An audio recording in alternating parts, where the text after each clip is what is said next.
Subscribe करें। भावनात्मक रूप से कमजोर आदमी का लोग हमेशा फायदा उठाते रहते हैं।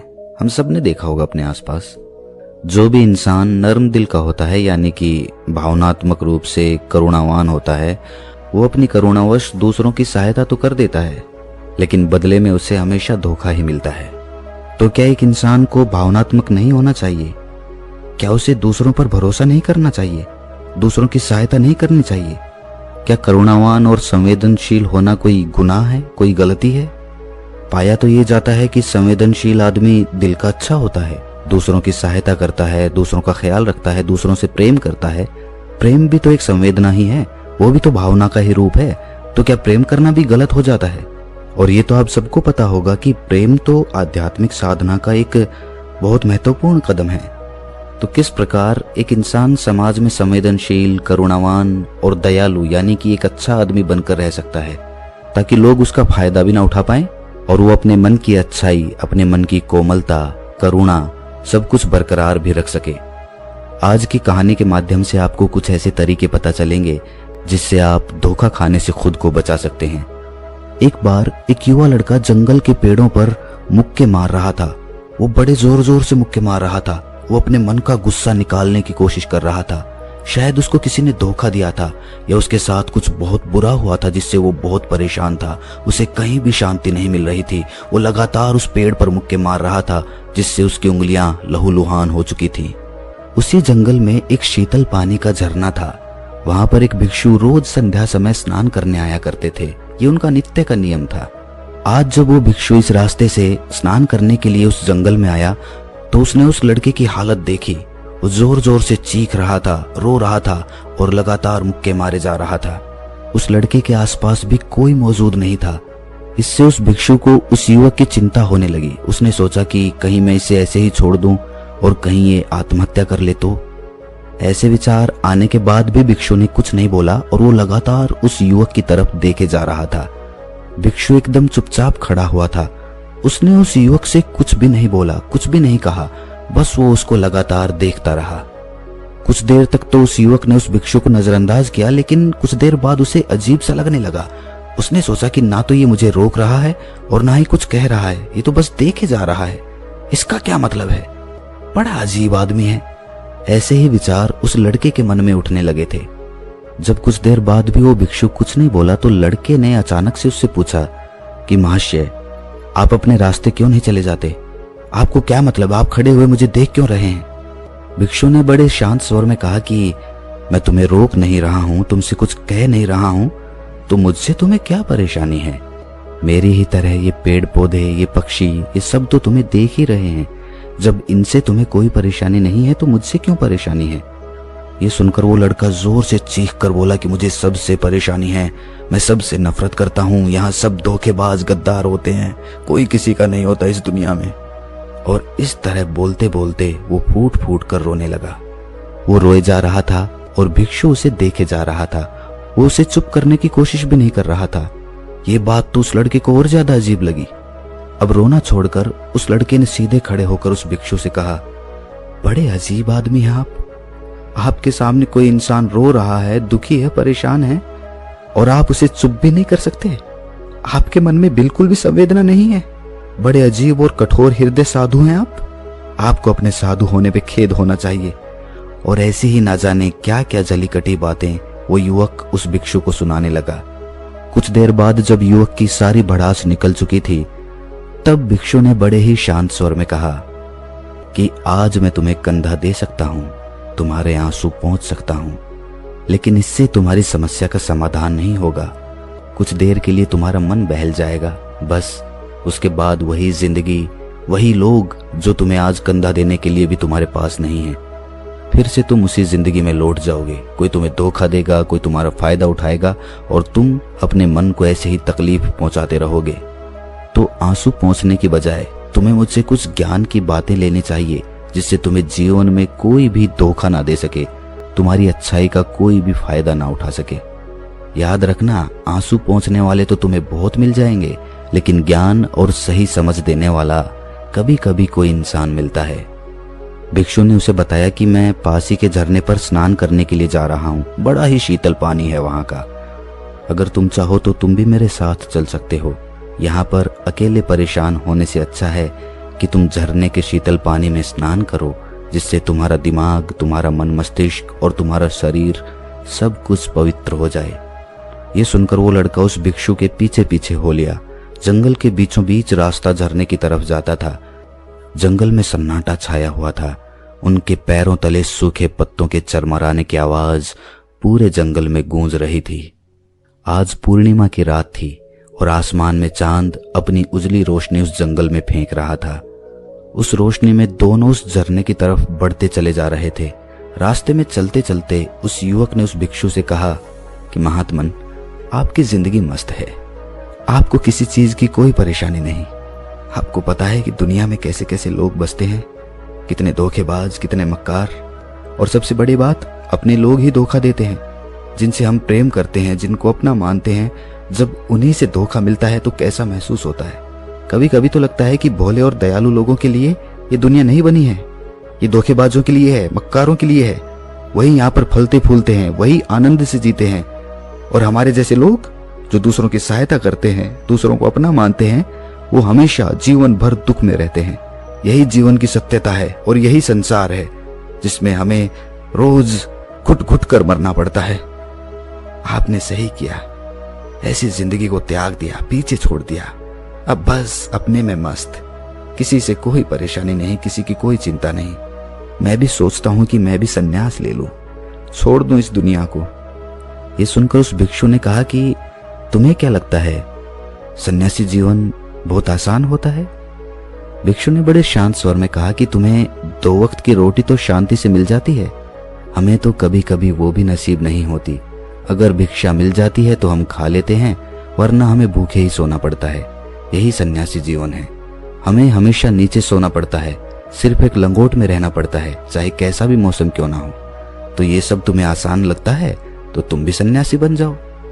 युवक ने कहा कि आप कहते तो ठीक ही हैं, संघर्ष तो दोनों तरफ है, सांसारिक जीवन में भी और सन्यासी जीवन में भी।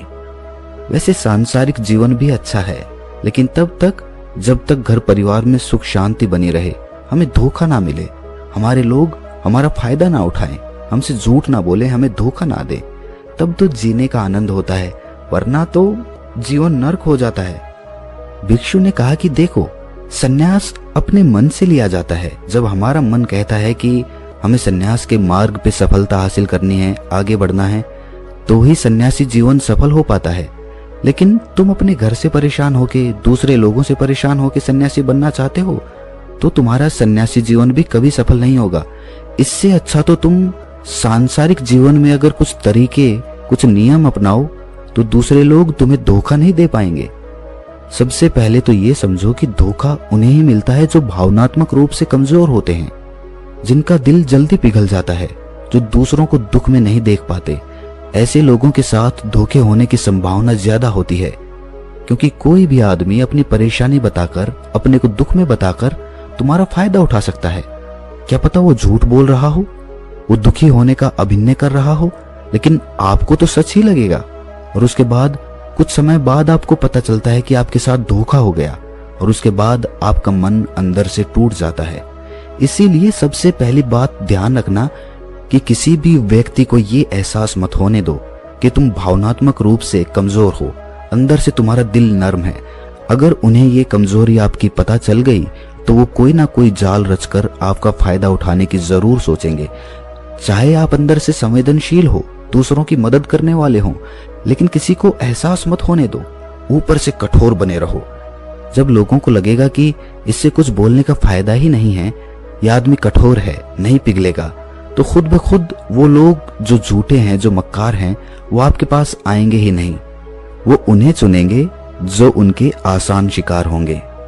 दूसरी बात समझने की ये होती है कि हम बहुत जल्दी दूसरों पर विश्वास कर लेते हैं, और हमारी जल्दी विश्वास करने की आदत ही हमें हानि पहुंचाती है।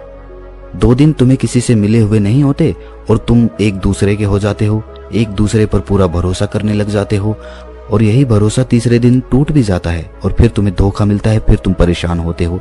इसीलिए समय दो। किसी भी चीज को, किसी भी रिश्ते को आगे बढ़ाने के लिए समय की जरूरत होती है। समय के साथ तुम्हें सामने वाले इंसान की अच्छाई और बुराई पता चलने लगती है। तब तुम्हें पूर्ण रूप में पता चलता है कि ये इंसान वास्तव में कैसा है, अच्छा है या बुरा है, और वो कुछ समय देने के बाद ही होता है। इसीलिए जल्दी किसी पे विश्वास मत करो।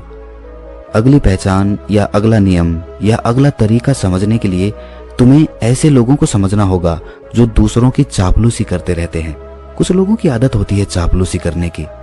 आपके सामने आपकी बड़ाई करेंगे, आपके बारे में अच्छा अच्छा बोलेंगे और आपको लगेगा कि ये इंसान कितने अच्छे हैं, मेरे से कितना प्यार करते हैं।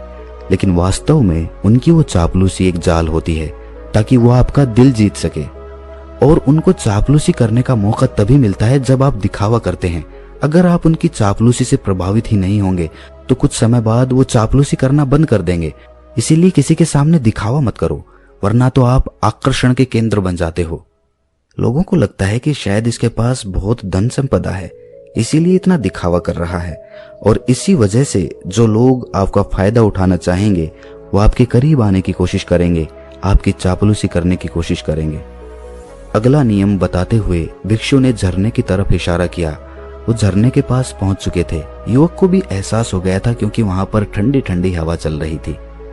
ढलान की तरफ जाते हुए भिक्षु ने कहा कि सांसारिक जीवन में एक बात समझने की ये होती है कि हम जिसकी सहायता कर रहे हैं, चाहे किसी भी रूप में, धन से, शारीरिक रूप से या जिस भी अवस्था में हम किसी की सहायता कर रहे हैं, तो हमें ये ख्याल रखना चाहिए कि सामने वाला वापस कभी भविष्य में हमारी सहायता करने योग्य भी है कि नहीं है।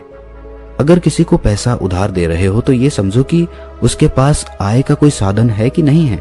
कल भविष्य में वो तुम्हें वापस कर पाएगा कि नहीं कर पाएगा। अगर वो नहीं करेगा तो तुम्हें तकलीफ होगी, तुम्हें दुख होगा। वैसे तो इंसान करुणावश भिखारियों को भी भीख देता है, लेकिन वो गलत नहीं है, क्योंकि जो भी पैसा आपने सामने वाले को दिया है उससे आपके ऊपर कोई ज्यादा प्रभाव नहीं पड़ेगा। अगर वो आपको वापस भी नहीं लौटाएगा तो किसी ऐसे इंसान को अगर पैसा देना हो जो भविष्य में कभी वापस नहीं लौटा पाएगा, तो उतना ही देना जिससे तुम्हारे ऊपर ज्यादा दबाव ना बने। अगर वो वापस भी ना लौटाए तो तुम्हें ज्यादा दुख ना पहुंचे। अब तक वो दोनों झरने पर पहुंच चुके थे। दोनों ने अपने कपड़े उतारे और उस झरने के शीतल पानी में कूद पड़े। पानी बहुत ठंडा था। उन दोनों की सारी थकान, सारी उदासी पल भर में ही दूर हो गई। स्नान कर लेने के बाद दोनों एक पेड़ के नीचे उस झरने के सामने ही बैठकर बातें करने लगे। भिक्षु ने उसे आगे समझाते हुए कहा कि शुरुआत में लोगों को नजरअंदाज करना सीखो। जब तुम किसी को शुरुआत में नजरअंदाज करते हो तो जो भी लोग किसी लालच की वजह से तुम्हारी तरफ प्रभावित हो रहे थे, उनकी छंटनी हो जाएगी। जब तुम उनको नजरअंदाज करोगे तो वो एक दो बार तुम्हारे पास आने की कोशिश करेंगे, उसके बाद वो तुमसे दूरियां बना लेंगे। और जो आदमी तुम्हारी इंसानियत, तुम्हारी अच्छाई देखकर तुम्हारे पास आएगा, वो नजरअंदाज करने के बावजूद भी तुम्हारे करीब ही बना रहेगा। और यही तो एक सच्चे इंसान की पहचान होती है। जो हमारे अपने होते हैं उनसे हम लड़ भी लेते हैं, झगड़ भी लेते हैं, उसके बावजूद वो हमारी बातों का बुरा नहीं मानते। चाहे थोड़े समय के लिए वो हमसे नाराज रहें, लेकिन कुछ समय बाद फिर से हम एक हो जाते हैं। और यही तो घर परिवार का मतलब होता है, यही तो अपनों का मतलब होता है। इसीलिए शुरुआत में अनजान लोगों को नजरअंदाज करना सीखो, इग्नोर करना सीखो, ताकि धोखेबाज और मक्कार लोग तुम्हारे करीब ही ना पाएं। अपनी इस वार्तालाप को खत्म करते हुए भिक्षु ने अपनी आखिरी बात बताते हुए कहा कि ये आखिरी सीख सबसे ज्यादा महत्वपूर्ण है। सब कुछ होने के बाद भी तुम्हें धोखे मिल सकते हैं, लेकिन अगर तुम अपने आंख और कान और अपना दिमाग खोल कर रखते हो, अगर तुम होश में रहोगे, ध्यान करोगे, तो तुम्हें इंसान की आंखें देखते ही समझ में आ जाएगा कि उसे तुमसे क्या चाहिए। तुम उसकी इच्छा और उसका स्वभाव उसकी आंखों में ही पढ़ सकते हो। लोगों की आंखों में, उनकी वाणी में, उनके स्वभाव में सब कुछ दिखाई देता है। बस हम ही अपनी आंखें मूंद कर रहते हैं। दूसरे लोगों से जानो, उसके रिश्तेदारों से जानो, उसके परिवार वालों से जानो कि वो इंसान कैसा है, दूसरों के साथ उसका व्यवहार कैसा है, उसकी पड़ताल करो। जब किसी पे विश्वास करो, ऐसे ही किसी पे विश्वास मत कर लेना। अपनी पूरी संतुष्टि करना। अगर तुम किसी के साथ लंबे समय तक भरोसा करना चाहते हो, किसी के साथ कोई संबंध बनाना चाहते हो, कोई दोस्ती करना चाहते हो या किसी की मदद करना चाहते हो, इन सभी परिस्थितियों में तुम्हें ये जरूर पता होना चाहिए कि दूसरे लोग उस इंसान के बारे में क्या सोच रखते हैं। इसके बाद तुम जीवन में कभी भी धोखा नहीं खाओगे और तुम्हें कभी भी जीवन में धोखे की वजह से तो पछताना नहीं पड़ेगा।